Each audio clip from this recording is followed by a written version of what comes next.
Bonjour et bienvenue dans cette nouvelle vidéo de Drôme Économie. Aujourd'hui, nous allons voir si vous avez perdu du pouvoir d'achat immobilier dans votre ville. Les taux baissent depuis environ 20 ans.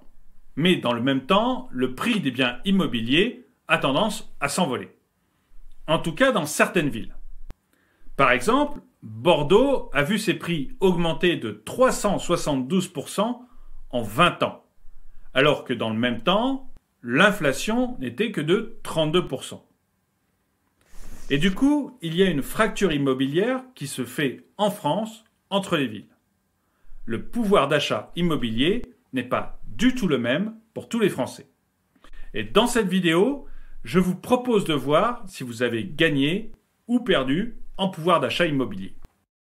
Alors, le pouvoir d'achat immobilier, en fait, il est calculé en divisant la capacité d'emprunt des ménages par le prix moyen au mètre carré des logements qui sont vendus.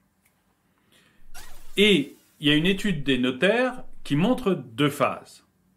Tout d'abord, il y a eu une baisse très importante du pouvoir d'achat immobilier entre 1999 et 2008.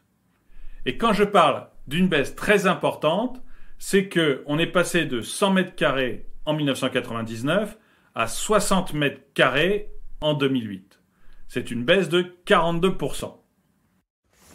Et entre 1999 et 2008, vous avez une hausse continue des prix de l'immobilier. Plus 89% sur la période. Et à ce moment-là, les taux des crédits, ils oscillent entre 3,7 et 5,9%. Et puis, vous avez une deuxième période, 2009-2019. Et là, par contre, le pouvoir d'achat immobilier augmente énormément. On passe des 60 mètres carrés de 2008 à 90 mètres carrés en 2009. Donc c'est une progression qui est très importante, plus 49%, mais elle n'est pas suffisante pour compenser la baisse de 1999 à 2008.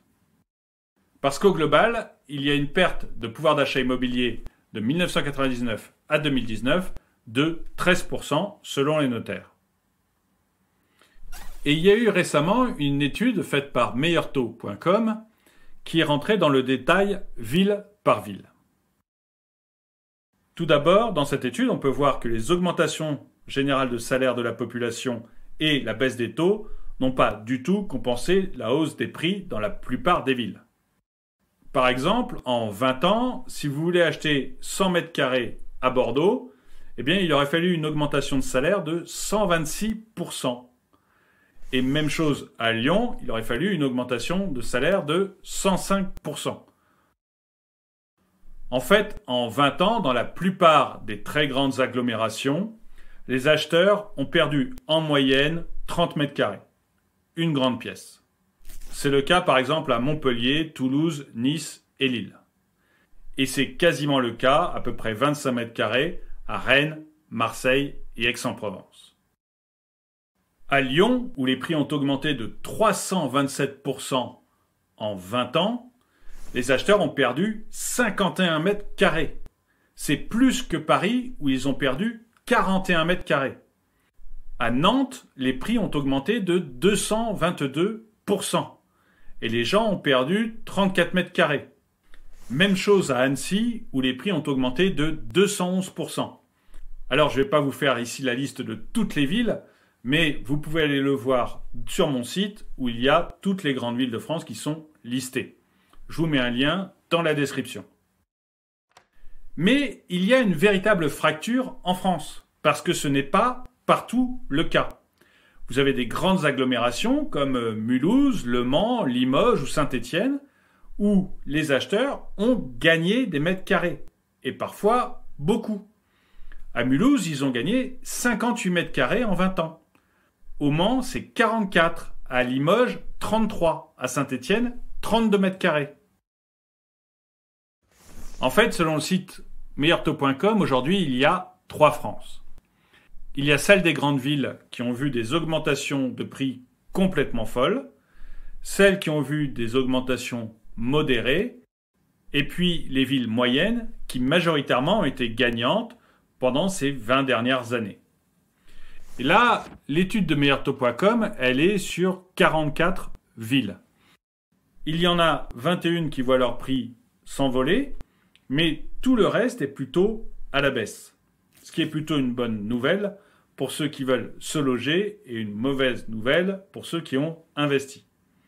Et il y a fort à parier que si l'étude de meilleurtaux.com s'était basée sur plus de villes, plus de petites villes, ou même sur une étude globale en comptant les campagnes et les villages, eh bien, on aurait eu plutôt des prix à la baisse sur la France entière. Et que globalement, les gens auraient pu se loger mieux et pour moins cher. Alors encore une fois, sur mon site, vous allez pouvoir voir les résultats ville par ville sur les 44 villes étudiées par meilleurtaux.com. Et j'aimerais beaucoup avoir votre avis sur cette étude. Est-ce que vous ne croyez pas que les hausses qu'on peut constater en Île-de-France, mais aussi à Bordeaux, plus 372%, Lyon, plus 327%, Nantes, plus 222%, Annecy, plus 211%, est-ce que vous ne croyez pas qu'on est dans quelque chose de fou, quelque chose qui n'est plus du tout raisonné, et que l'on va voir, à court terme, ces prix se mettre à baisser fortement? Dites-le moi dans les commentaires. Merci d'avoir regardé cette vidéo, mettez-lui un pouce vers le haut, commentez-la, partagez-la.